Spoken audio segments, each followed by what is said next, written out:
¿Qué tal, amigos de TVO Canal 41? En esta ocasión me encuentro con el historiador Héctor Trejo. Bienvenido, Héctor. Muchas gracias, muy amable. Estamos en esta ocasión hablando de un tema que, ha causado controversia aquí en la ciudad de Orizaba, pues en días pasados usted recordará que regidores de Morena han realizado una propuesta para la remoción de la estatua del general Porfirio Díaz y pues esto, como le comentaba, ha causado una gran polémica y controversia dentro de la ciudad. Pero para eso tenemos aquí a Héctor el día de hoy. Quiero que me cuentes, para empezar, ¿qué importancia tiene el porfiriato en la ciudad de Orizaba? Porque es importante conocer toda esa historia detrás, ¿no? Sin duda, creo que gran parte del legado histórico-cultural del cual somos herederos desde hace más de 100 años y estamos a pocos días de haber celebrado el 108 aniversario del inicio de la Revolución Mexicana, creo que nos tiene que conducir obligatoriamente a reflexionar. No solamente se trata de remover un monumento, no se trata de extirpar quirúrgicamente, como lo comentaba yo en alguna otra entrevista el día de ayer, no se trata de quitar un monumento y dejar un gran vacío. Yo creo que más bien el esfuerzo, yo creo que es ahí donde tenemos que esforzarnos un poquito más autoridades y la misma población. Debemos de reflexionar sobre el pasado y entender que quizá hubo elementos, sí, en efecto, que fueron, un poco discordes con una paz social real. Yo creo que sí hay cosas que tenemos que reconocer, errores, por supuesto, personales, errores tácticos, errores políticos, pero también atrás de ello hay una enorme cantidad de elementos culturales que inician justamente con 1881, cuando Orizaba se convierte en la capital del estado. Yo creo que sí es interesante ver esto con ojo crítico y olvidar las pasiones un poco del presente. Me da la impresión de que más bien son, estos vientos de cambio políticos, esta transición que está ocurriendo a nivel federal, que nos lleva a una inercia a veces un poco, ¿cómo diríamos? Quizá un poco vana, ¿no? Un poco hueca, vacía de contenido, y nos vamos directamente a las formas. Yo creo que en términos de imagen pública, el quitar un monumento pues en realidad no tendría repercusión alguna si es que esto no va acompañado de un ejercicio de reflexión histórica real, ¿no? Claro que sí, pero cuéntanos cuál es tu opinión respecto a esta propuesta como tal. Bueno, desde mi punto de vista, yo creo que podríamos hacer cosas mejores. Yo creo que sí tendríamos muchas cosas que resolver en la ciudad, y yo lo puedo ver justamente porque yo paso por el lado norte de la ciudad. Puedo ver una enorme cantidad de empleos que no necesariamente pueden redundar, ¿no?, en beneficios para la población. Yo creo que sí tendríamos que esforzarnos. Finalmente el porfiriato se ha, satanizado. Creo que sí se ha abusado un poco de la imagen de don Porfirio Díaz, y eso es porque ponemos la lupa justamente en 1907. Es decir, pensamos en don Porfirio y en porfiriato y pensamos en las huelgas de Río Blanco, pensamos sí en estas reacciones violentas que hubo contra la clase obrera, pero también hay que considerar que Orizaba tiene enormes deudas y hay enorme cantidad de patrimonio tangible e intangible que nosotros podemos identificar claramente en cualquier video promocional de nuestra ciudad en el cual está presente el porfiriato. Es decir, yo creo que hacer una suma, hacer una especie de juicio político sobre un personaje del pasado no va a resolver el problema. Yo creo que tenemos que aprender del pasado para aplicarlo en el presente, y yo creo que esa reflexión tiene que llevarnos necesariamente a revalorar el papel de los orizabeños como seres históricos. Es decir, ya lo decía Pierre Vilar, no se trata nada más de ser sujetos en el presente que tomen decisiones sobre el futuro inmediato, sino también tener conciencia de que somos resultado de un proceso histórico, y ese proceso histórico no necesariamente tiene que ver directamente con el porfiriato, es un poquito anterior, pero si tomamos una actitud, un poco quisquillosa respecto al pasado y hacemos esos juicios sumarios, pues tendríamos que empezar entonces con el proceso de conquista.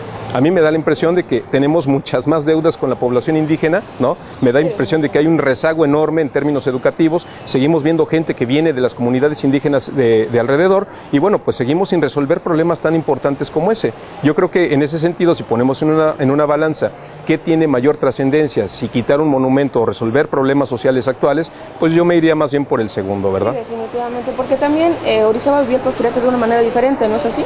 Así es, y de hecho por eso me he atrevido un poco a proponer el término el porfiriato orizabeño. Es decir, no se trata de que el porfiriato en sí mismo pudiera explicarse a partir de las condiciones nacionales.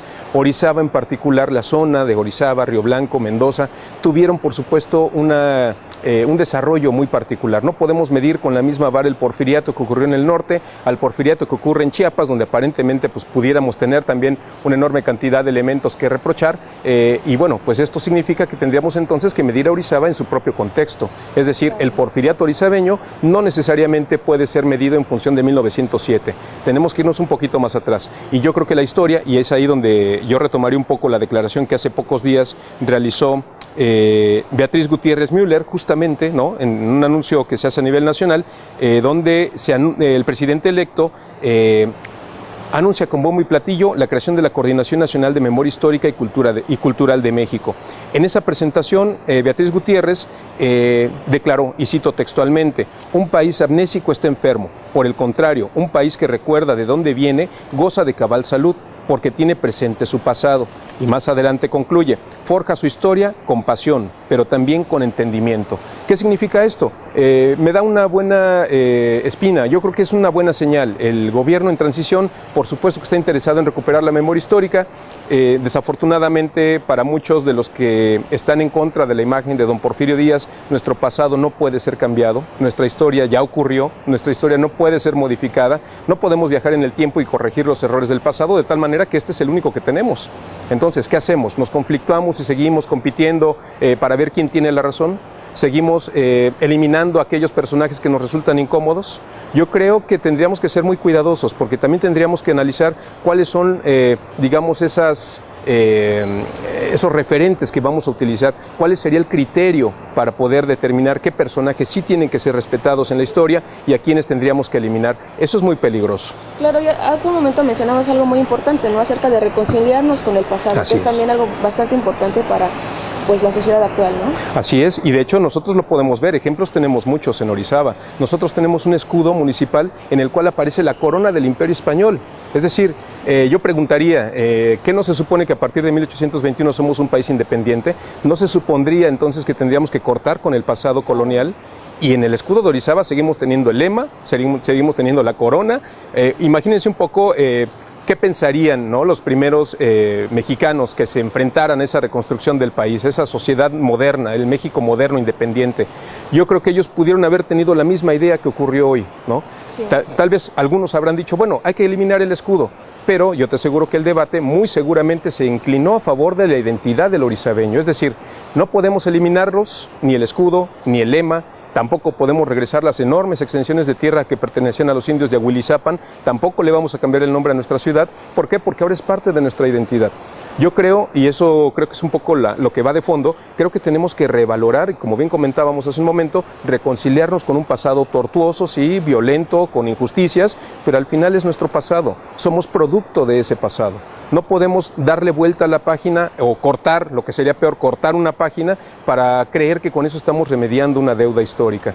Creo que esas deudas no se resuelven quitando monumentos, sino reflexionando sobre el pasado. Y desde tu punto de vista profesional como historiador, ¿tú crees que un historiador podría reevaluar y todo esto del porfiriato?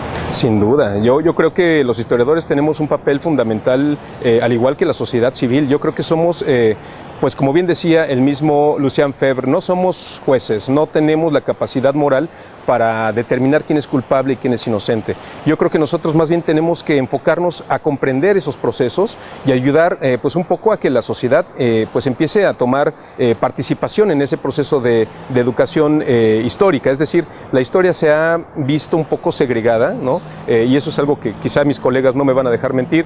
Nos hemos mantenido pues un poquito al margen de las políticas públicas.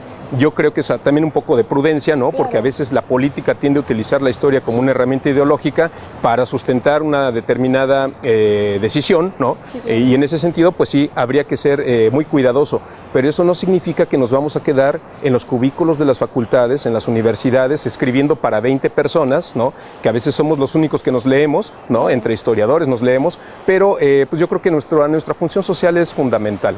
Tenemos que ayudar a la gente, no en el sentido de indicarles quién sí y quién no merece pasar a la historia, sino para que comprendan que esos procesos largos, de una larga duración, complejos, tortuosos y a veces dolorosos, pues son finalmente parte de nuestro pasado y como tal han contribuido bien y mal a la conformación de una identidad que está viva. Claro, porque muchas veces la sociedad se deja llevar por lo que se dice en el momento, ¿no? Por lo que dicen las grandes masas o por lo que dicen precisamente los políticos y no nos detenemos a ver lo que pasó atrás y lo que llevó a ocasionar esas decisiones o todo eso que se está realizando en esos momentos, ¿no? Así es, en las políticas públicas. Por eso comentaba al inicio un poco de la charla, creo que las señales que da el gobierno federal entrante son buenas. Si se preocupan por preservar la memoria histórica, creo que es una buena señal para entender que ellos serán sensibles y entenderán que quitar un monumento no es construir memoria histórica, no es preservar memoria histórica, ¿no? Yo creo que es un poco abusar de esa capacidad, digamos, de establecer nuevas reglas como sociedad, como país, pero yo creo que sí hay límites, ¿no? Yo creo que se construye mucho más haciendo investigaciones con nuevos archivos, con nuevas hipótesis, generando nuevos espacios de reflexión, que quitando pues, elementos que bien o mal son parte de nuestra historia. Pero ¿cuál sería tu recomendación para tanto las autoridades como a la sociedad misma respecto a este tema de la remoción de la estatua?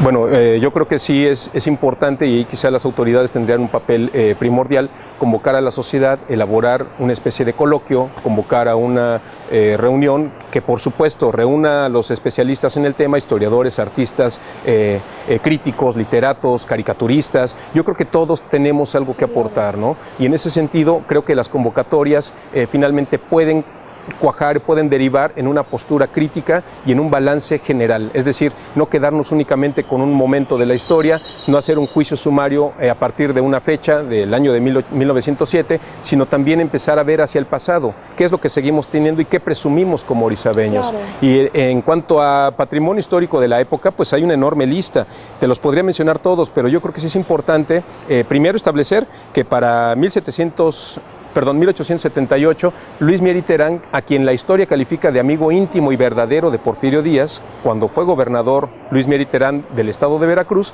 él traslada los poderes a Orizaba. Es decir, un año había pasado desde que Porfirio Díaz había asumido la presidencia, cuando Orizaba se convierte en la cabeza del estado de Veracruz. Ese dato quizá no lo tenemos muy presente, ese dato quizá no lo recordamos. ¿Sí? Entonces, bueno, naturalmente creo que a partir de ese momento podríamos empezar un balance. Me seguiría, por supuesto, con Apolinar Castillo y la promoción de la gran exposición veracruzana de Ciencias, Artes, Industria y Agricultura, que ocurre en 1881, que no se puede entender si no es que consideramos primero el que Orizaba se haya colocado a la cabeza del Estado. Es, digamos, un proceso que va avanzando desde 1878 y que para 1882 inicia operaciones la fábrica de hilados y textiles Cerritos, ¿no? Por un empresario alemán, Ludwig Bichers, que finalmente es parte de una migración que empieza a ver a Orizaba con ojos pues de bonanza, es decir, bueno, sabían pues que había. Es un tema bastante interesante el que estamos tocando, no le cambie de canal, estamos aquí en TVO Canal 41.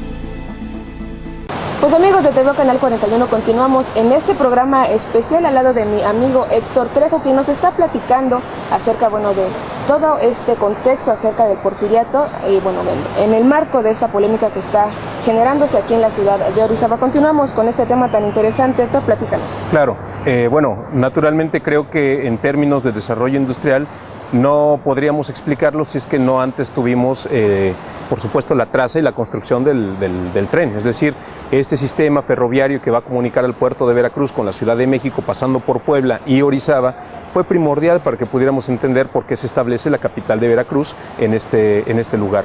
¿Qué significa? Que al final pareciera que el porfiriato es como una pequeña isla en el tiempo, y si lo revisamos y somos un poquito críticos, nos vamos a dar cuenta de que no todo fue tampoco obra del porfiriato, ¿no? Sino que también hubo, por supuesto, avances importantes en las telecomunicaciones, y en esto tendríamos que remitirnos a dos orizabeños importantísimos, los hermanos Escandón. Los hermanos Escandón son los que consiguen las licencias con la ayuda del general Ignacio de la Llave, y posteriormente empiezan a construir esta red que articularía económica, social y culturalmente al puerto con la ciudad, a través de él pasó por Orizaba y naturalmente la ciudad de Puebla.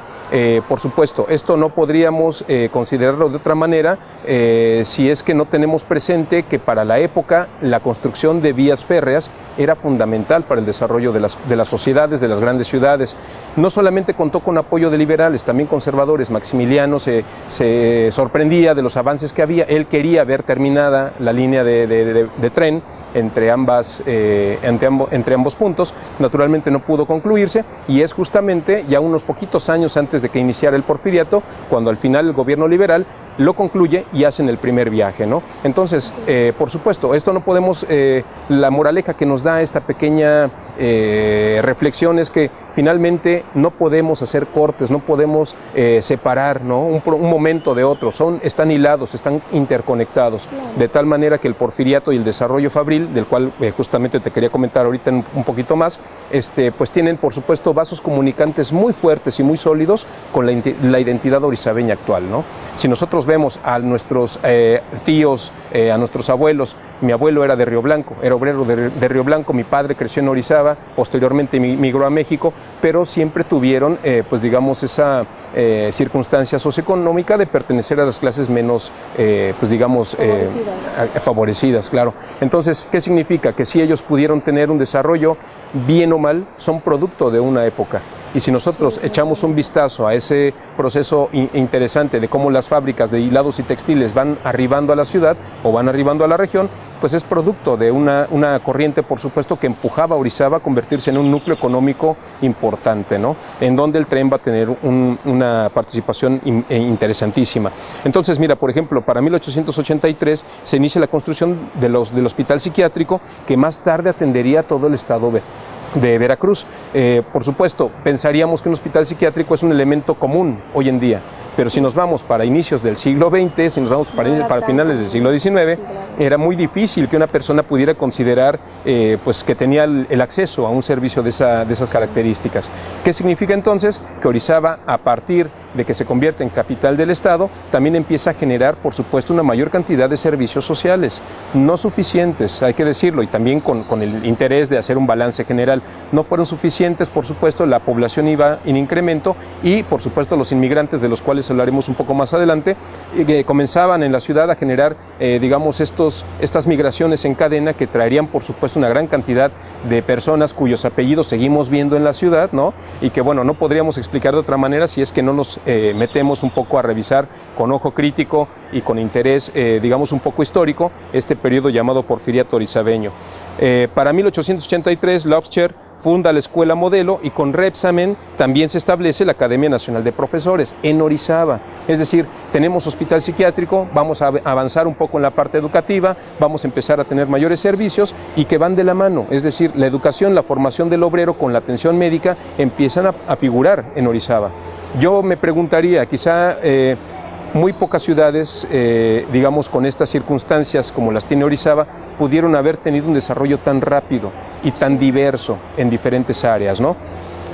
Para 1884 se inaugura el Panteón Municipal Juan de la Luz Enríquez.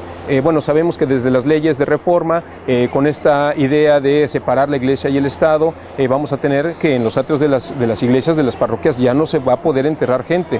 Por lo tanto, para, digamos, avanzar, ¿no?, en términos de progreso, ¿no?, citadinos, digamos, de urbe, pues es necesario implementar un espacio específico para disponer de los restos humanos. Y es entonces cuando, para la época, se crea el Panteón Juan de la Luz Enríquez, que todos seguimos visitando, que todos seguimos teniendo en un lugar muy especial porque nuestros padres están ahí, mi padre está ahí. Que actualmente también es considerado un atractivo turístico más de la ciudad, ¿no? Y también es importante, bueno, hablar precisamente de esos atractivos turísticos que ahora tiene la ciudad y que también tienen una base en el porfiriato, ¿no? Tenemos ya, por ejemplo, el Palacio de Hierro, que fue traído precisamente pues por la influencia francesa que teníamos en ese momento durante el porfiriato, ¿no? Así es. Entonces es como igual. Sin duda es parte de, ¿no? Entonces mira, estos son pequeños destellos. Yo insisto, tenemos que seguir avanzando sobre ellos. No significa que lo que ya han hecho importantes historiadores en el área, hay una enorme cantidad de artículos que uno puede revisar en internet, te puedes meter en una plataforma y puedes bajarlos en PDF gratuitos, no necesitas una credencial, no necesitas ser miembro de una facultad, de una una universidad, tú puedes acceder a la información en Internet. Lo único que necesitas es un dispositivo y ganas de aprender, ¿no? Claro. Entonces, bueno, no les miento, yo creo que esto podemos consultarlo todos, ¿no? Yo creo que, espero que las autoridades, por supuesto, pues le presten un poquito de atención a esto que ya han hecho algunos colegas historiadores. Pero insisto, esto puede y debe continuarse. No se trata de que tengamos ya la fecha, no se trata de acumular datos al estilo de la historia positivista, no se trata nada más de decir la fecha y el personaje, sino dar cuenta a través de esos datos de un proceso histórico complejo, ¿no? Entonces, mira, por ejemplo, después, en 1885, se concluyen las obras de tapiado, enverjado y ampliación del Parque de los Naranjos, en donde don Apolinar Castillo tuvo una participación importante. Apolinar Castillo fue el sucesor en la gobernatura del estado después de Luis Mier y Terán. Estamos hablando del periodo del Porfiriato. En ese momento, en ese contexto de desarrollo y de embellecimiento de la ciudad, pues aparecen estos proyectos que van a modificar y replantear digamos, el centro histórico de Orizaba, ¿no? Esto es un poquito antes del Palacio de Hierro. Entonces, bueno, si nosotros vemos el enverjado tan bello que tiene la Catedral de San Miguel, si vemos el Parque Castillo, bueno, que lleva justamente el nombre de Apolinar Castillo en agradecimiento a las obras que él realizó, pues nos vamos a dar cuenta de que, en efecto, la gente del siglo XIX y XX tenían quizá pues una historia inmediata a la cual tenían que referirse, ¿no? Para 1889, un grupo de comerciantes orizabeños de origen francés crean la Compañía Industrial de Orizaba, Sidosa, que todo mundo habla, que todo mundo conoce, que muchos abuelos la refieren, pero que se nos olvida que también, pues sí, estamos muy orgullosos de que son orizabeños, de que se funde en la Ciudad de México, de que genera una enorme cantidad de avances industriales, y se nos olvida que es de este periodo, ¿no? Entonces, para 1893 se instala la fábrica de Santa Gertrudis, mejor conocida como el Yute, en donde, bueno, pues ya mucha gente ha pues disfrutado a través de los museos históricos que tenemos en la ciudad, y nos damos cuenta de que el Yute pues se convierte, según estas crónicas, según testimonios de la época, en la cuna del fútbol, ¿no? Entonces, los tintoreros del Yute se pueden convertir, digamos, en un elemento que nos ayude a revalorar el pasado orizabeño justamente de ese periodo, y que no podríamos dejar de olvidar. Para 1894, como bien decías hace un momento, se adquiere el Palacio de Hierro, se inaugura de una manera muy fastuosa, y entonces tenemos una joya arquitectónica única, ¿no? Que es, por supuesto, todo el mundo ya se sabe la historia, que es un palacio desarmable que fue traído de Amberes, Bélgica, por piezas, y aquí fue construido con ayuda de técnicos, por supuesto, franceses, que sabían cómo interpretar el plano y cómo armarlo, ¿no? Bueno, pues este patrimonio histórico tiene su origen y tiene su explicación justamente en ese contexto. Y justamente para 1896 se crea la cervecería de Guillermo Jase y compañía, que posteriormente va a dar pauta a la cervecería Moctezuma, en donde muchos de nuestros familiares, muchos de nuestros tíos y de nuestros abuelos trabajaron, ¿no? Entonces, bueno, yo creo que mi tío José Luis Roque, pues que seguramente debe estar viendo esta cápsula. Mi abuelo también trabajó ahí en la cervecería. Imagínate, entonces no podemos negar, ¿no?, que pertenecemos históricamente, que tenemos raíces muy compenetradas con ese proceso, ¿no? Justamente esa cervecería se funda al punto para las 10 de que termine el siglo XIX, en el contexto del porfiriato orizabeño. Entonces, bueno, un poquito más adelante, en el 96, se crea la fábrica de Santa Rosa, y esto, unido con todas las demás fábricas de Cerrito, Santa Rosa, van a empezar a generar una gran cantidad de producción de textiles y de hilados de alta calidad que le van a permitir a la región de Orizaba y Río Blanco considerarse como la Manchester, ¿no? Es decir, el que sea la Manchester no es compararlo arquitectónicamente nada más, claro. No es comparar el clima, no es la bruma maravillosa que tenemos en noviembre la que nos da esa cualidad o esa, digamos, que nos permite llamar a Orizaba la Manchester, sino más bien es el desarrollo fabril, ¿no? La gran cantidad de tecnología que es traída a esta ciudad y a esta región, por supuesto, permiten un despegue económico, que, insisto, tiene que ir de la mano también con el desarrollo social y los servicios, y que a veces el equilibrio fue difícil de mantener. Bueno, pues bastante interesante toda esta charla que estamos teniendo, Héctor, pero es momento de ir a un corte comercial, no le cambie, regresamos.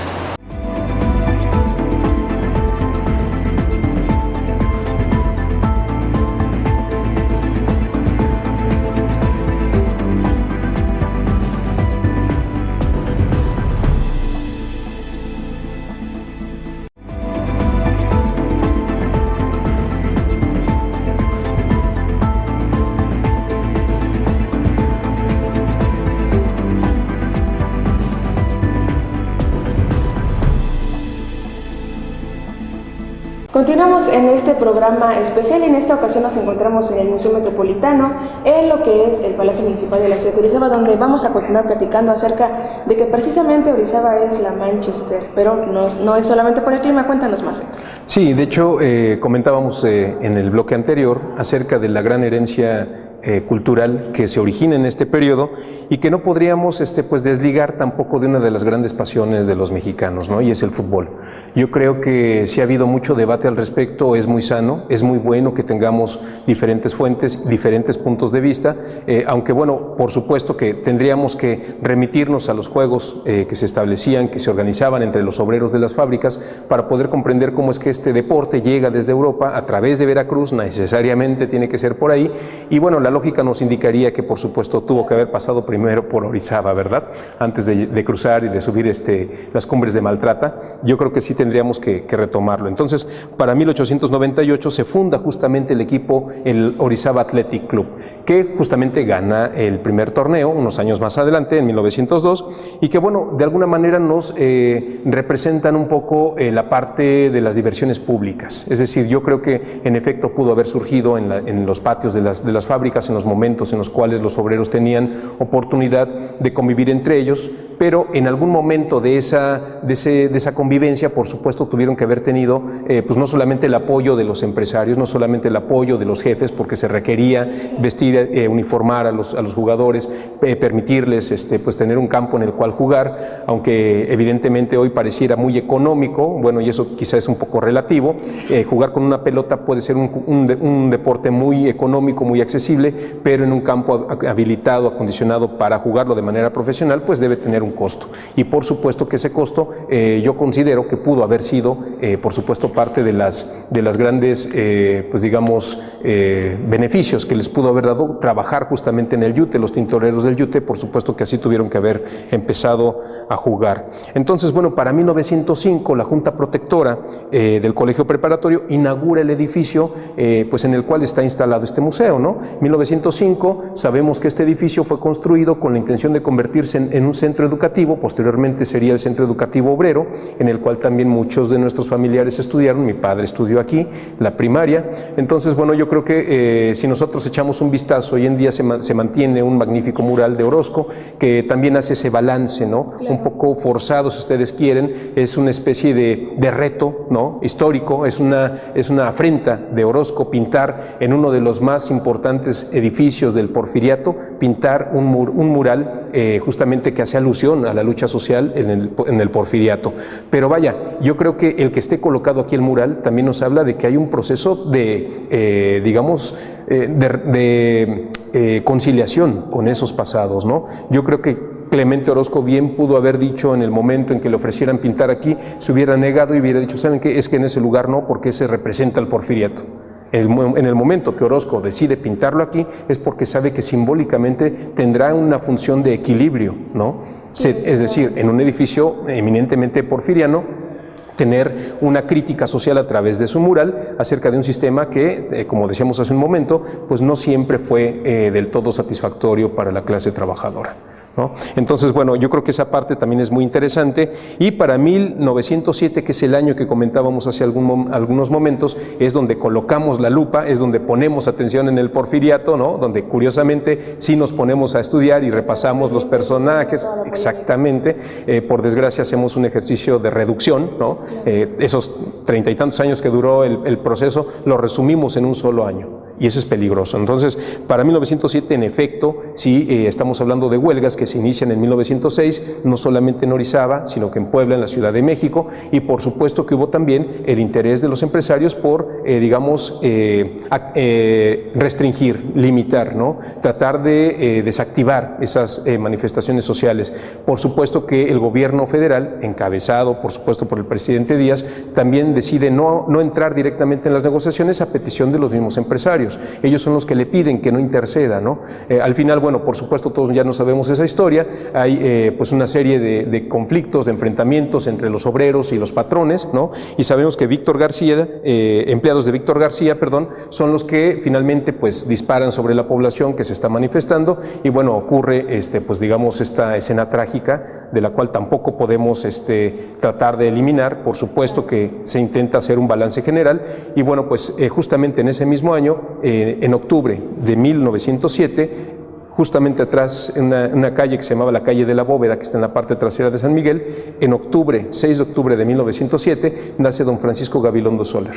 Es decir, poquitos meses después de esa cruenta, de ese cruento episodio de la historia, nace uno de los personajes que va a representar a Orizaba no solamente a nivel nacional, sino a nivel internacional. Y echemos un poco mirada histórica al caso de don Francisco Gabilondo. Su padre, Guillermo Gabilondo Goya, había migrado al puerto de Veracruz en 1902. Él es de origen vasco, ¿no? O bueno, fue de origen vasco, de Guipúzcoa, específicamente una provincia del norte de España. Cuando llega a Veracruz, por supuesto, impulsado por esa gran fama que está adquiriendo Orizaba como núcleo detonador de la economía de toda la región y pareciera que de la ruta también México-Veracruz, yo creo que él decide asentarse en esta región por el clima, por las condiciones que existían. En 1902 él se, digamos, quema las naves, digamos, utilizando la expresión un poco castellana, ¿no? Y finalmente decide avecindarse en Orizaba. Aquí es donde conoce a su esposa, a la señora Soler, y por supuesto ella también hija de un inmigrante catalán, ¿no? Y ahí veamos un poco cómo es que se van moviendo estas redes de inmigración europea hacia nuestra ciudad. Deciden establecerse y finalmente procrean a don Francisco Gabilondo Soler. ¿Qué significa? Que si ese periodo no hubiera sido próspero, que si ese periodo al cual satanizamos no hubiera ocurrido, muchos de los apellidos, muchos de los personajes que hoy contribuyen de manera significante a la historia, a la cultura, a la arquitectura, el medio industrial, a nuestra ciudad, no estarían. Si no fuera por el porfiriato, si no fuera por ese gran polo de atracción que generó con esa población europea, pues no seríamos los mismos, ¿no? Definitivamente. Entonces, bueno, yo creo que para reflexionar sobre este asunto, redondeando y quizá un poco tratando de llevar esto, pues digamos, aterrizarlo en la primera pregunta que tú me hacías, yo creo que sí hay mucho que revisar. Yo creo que sí tenemos que hacer un ejercicio un poquito más exhaustivo. Yo creo que sí tenemos que hacer una revisión, digamos, amplia, no con esa visión específica de un año, de un acontecimiento, ¿no? De una tragedia, sino empezar a salirnos de esa versión maniquea de la historia. Nuestra historia no solamente tiene héroes y traidores, nuestra historia tiene muchos matices, ¿no? Sí. Ya lo decía Mark Bloch, cuando la gente se esfuerza demasiado en juzgar, pierde el gusto de explicar, ¿no? Y yo creo que cuando nosotros nos dedicamos a hacer juicios sumarios de los personajes históricos de nuestro país, pues asumimos más un papel de juez, ¿no? Sí. Que no nos corresponde. Porque al final nosotros lo juzgamos con nuestra propia óptica, desde nuestro propio presente. Nuestro contexto, ¿no? También. Así es.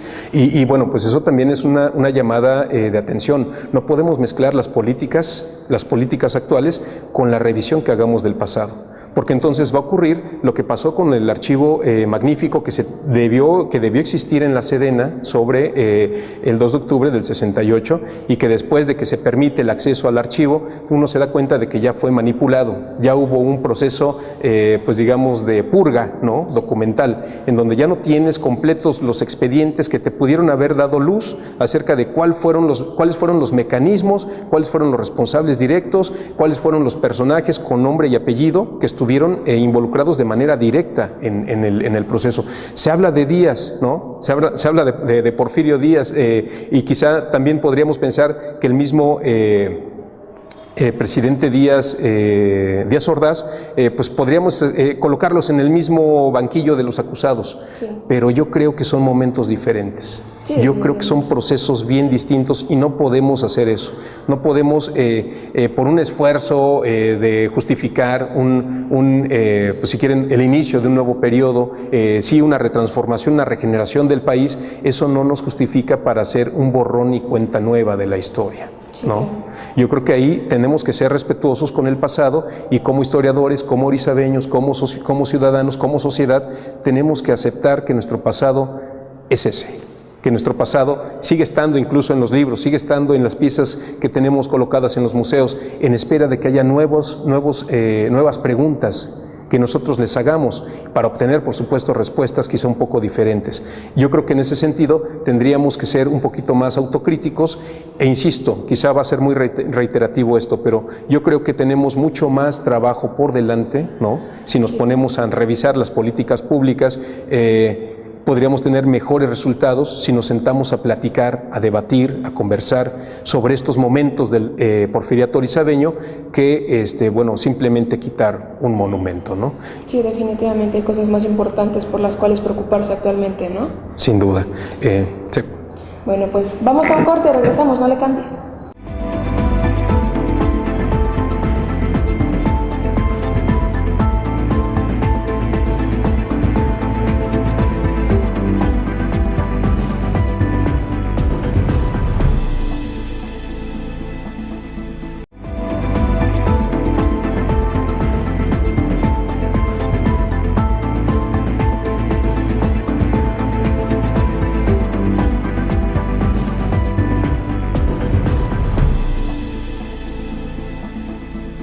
Bueno, pues estamos llegando a la recta final de este programa especial en el que estamos hablando acerca del porfiriato con mi amigo Héctor Trejo. Cuéntanos más acerca de este interesante tema. Sí, bueno, yo quisiera aprovechar un poco, recapitular algunas cosas y redondear algunas ideas para que no quede flotando. Yo creo que sí es importante que si digamos un profesionista que se dice historiador empieza a generar debates y empieza a generar temas, pues finalmente también nos ofrezca un poco el panorama hacia dónde pueden ir estos asuntos, ¿no? Entonces, bueno, yo quisiera retomar así brevemente una cita, un historiador fundamental para la profesión de la historia en el siglo XX, Marc Bloch, y así dice textual, lo cito textual: las pasiones del pasado, mezclando sus reflejos a las banderías del presente, convierten la realidad humana en un cuadro cuyos colores son únicamente el blanco y el negro. Es decir, yo creo que también tenemos que analizar aquellos que nos dedicamos a dar clases de historia en un salón, que nos paramos frente a un grupo de niños, ¿no? Imagínate un grupo de niños de primaria, secundaria, prepa, a los cuales les damos de alguna forma una historia dogmática, la forma tradicional de enseñar la historia, por desgracia, y eso también a mí me tocó cuando yo fui pequeño, hace algunas décadas, naturalmente esto era un proceso más bien de memorización, era más bien de, bueno, niños, vamos a leer el párrafo tal y hagan un resumen o cópienlo tal cual, sáquenme una línea de tiempo como las que podemos ver en los museos, pero bueno, eso no es historia. Sí, definitivamente. Creo que eso puedes desarrollar una buena memoria, claro. Y si corres con un poco de suerte hasta podrías aprender algo, ¿no? Memorizar no es aprender, memorizar es almacenar en una parte de tu cerebro un dato que puedes recuperar siempre y cuando lo ejercites, siempre y cuando lo estés repitiendo.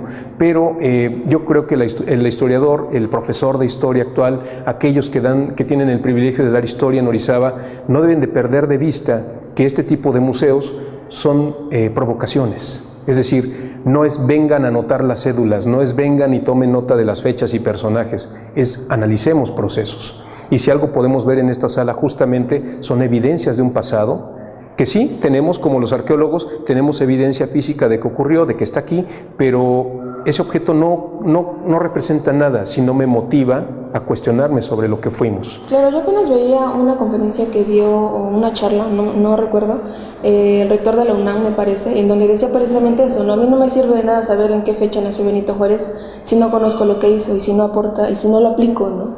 Entonces también es interesante como que esos modelos educativos Exacto. Un poco romper el paradigma tradicional. Yo creo que el profesor de historia tiene muchos elementos a los cuales acudir. Afortunadamente tenemos acceso a archivos en línea, podemos ver documentación que está en archivos españoles y hasta los podemos descargar gratuitamente. O sea, ya no podemos alegar que no podemos viajar a Sevilla, ¿no? Claro. Ya podemos hacerlo desde la comodidad de nuestra casa. Y creo que un poco en ese tono va una segunda cita que quisiera compartirles. Es de otro historiador, Carlos Pereira, y cito también textual: es preciso ir más allá de la simple localización de aciertos errores en la actividad de los hombres para encontrar en los componentes económicos, políticos e ideológicos culturales de la totalidad social la explicación incluso de esos aciertos y fracasos.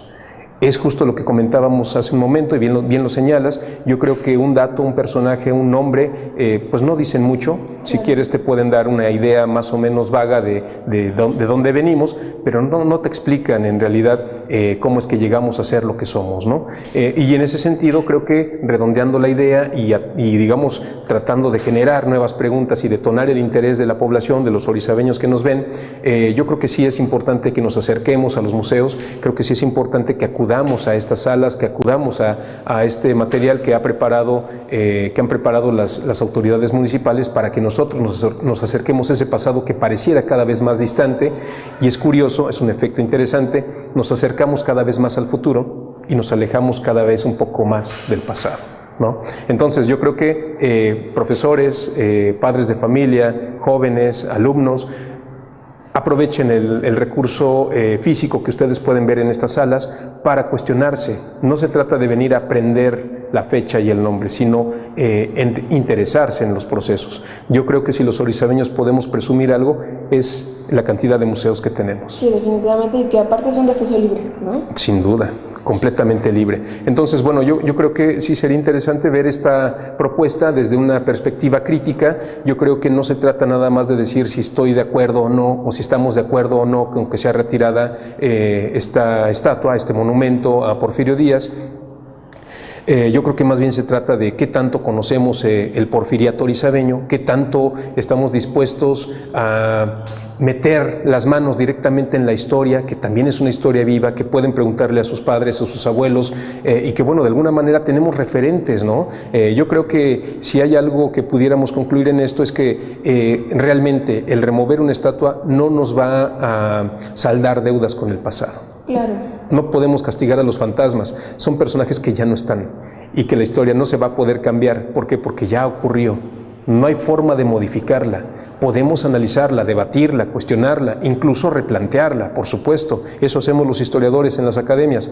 Pero borrarla, suprimirla, yo creo que son ideas, si me disculpan, yo creo que es un poco retrógrada, perdón, pero yo creo que sí, tendríamos que pensar un poco más críticamente, tenemos que esforzarnos un poquito más si queremos avanzar como sociedad y construir una sociedad equitativa, en donde haya un nuevo orden social, en donde tengamos esa conciliación con el pasado, ¿no? Mucho se ha hablado en las declaraciones del presidente electo, hay que hacer una reconciliación nacional. Reconciliémonos con el pasado. Yo creo que esa es una parte fundamental sin la cual no vamos a poder avanzar. Si seguimos pensando en claros y oscuros, si seguimos pensando en blanco y negro y seguimos creyendo que el porfiriato aquí fue algo que tenemos que eliminar, discúlpenme, pero estamos dando un paso atrás. Yo creo que tenemos que avanzar. Y las sociedades, ustedes pueden ver la sociedad alemana, la sociedad rusa, ustedes pueden ver que sí, en efecto, hubo una crítica a los monumentos, hubo una crítica y quitaron a muchos personajes históricos de las plazas. Pero yo creo que han llegado a un momento, a un balance fundamental que les ayuda a limar esa aspereza con el pasado y aprovecharla para el presente y el futuro inmediato, ¿no? Sí, es lo que deberíamos hacer aquí también, ¿no? Sin duda. Bueno, pues ya para finalizar, Héctor, tus comentarios finales. Bueno, sí, sin duda tenemos que hacer un balance general. Yo creo que si algo podemos aplicar de manera constructiva es no centrarnos en un hecho, un acontecimiento, sino más bien hacer un balance de un proceso completo, complejo, con crisis, con momentos de bonanza, con momentos tristes, con momentos trágicos, pero también con avances, ¿no? Entonces yo creo que si pudiéramos hacer una especie de balance general del porfiriato tendría que ser ese. No es un periodo que se experimenta de la misma forma en todas las poblaciones de México. En Orizaba tuvo un carisma, muy especial, tuvo una característica muy singular. Yo creo que nosotros lo podemos ver, no les miento, ustedes pueden observar en los videos promocionales de Orizaba Pueblo Mágico la enorme cantidad de elementos que podemos presumir, que presumimos, ¿no?, como herederos de ese porfiriato orizabeño, y sin los cuales pues naturalmente no podríamos terminar de comprender lo que somos y lo que podemos ser. Y bueno, finalmente también quisiera aprovechar y bueno, reconocer un poco en este sentido del combate por la construcción de la memoria histórica, pues el gran apoyo que ha dado el gobierno municipal para rescatar pues del olvido, hay que decirlo de esa manera, del olvido historiográfico, a un personaje fundamental para la historia de esta ciudad, y me refiero a don Antonio de Sesma y Alencastre. Bueno, quizá algunos ya han escuchado del tema, quizá algunos otros hayan podido comprar el libro, que por cierto está a la venta en el Palacio Municipal, y bueno, yo creo que en el momento en que el alcalde Rojí López aceptó que se colocara una sala dedicada a don Antonio de Sesma en el Museo Religioso de San Antonio, que justamente está detrás de la capilla de San Antonio de Padua, construida por la familia Sesma en el siglo XVIII e inaugurada en el siglo XIX, pues nos da un ejemplo claro de que si queremos avanzarle, pues tenemos que generar conocimiento nuevo. No se trata también de repetir las viejas fórmulas. En efecto, yo creo que los grandes avances que se han tenido con la edición de materiales didácticos históricos para niños han sido un gran acierto, que también hay que detallar, hay que perfilar, hay que corregir. Insisto, todo es perfectible en este mundo y no escapamos al ser humanos, estamos sometidos a esas, digamos, contingencias, ¿no? No somos perfectos, pero bueno, los historiadores estamos dispuestos a trabajar con el gobierno municipal para poder pues avanzar en el conocimiento sobre ese periodo histórico. Y bueno, pues nada más es un poco la idea. Claro, bueno, pues hemos llegado al final de este programa especial referente al porfiriato en el marco de toda esta controversia general en la ciudad de Orizaba. Bueno, pues respecto a esta propuesta de la remoción de la estatua del general Porfirio Díaz, que se encuentra ubicada allá en Plaza Bicentenario, Héctor, te agradezco mucho tu participación en el día de hoy. Al contrario, te agradezco. Gracias, como siempre le digo, usted tiene la mejor opinión. Yo soy Angélica Mandala y nos vemos en la próxima.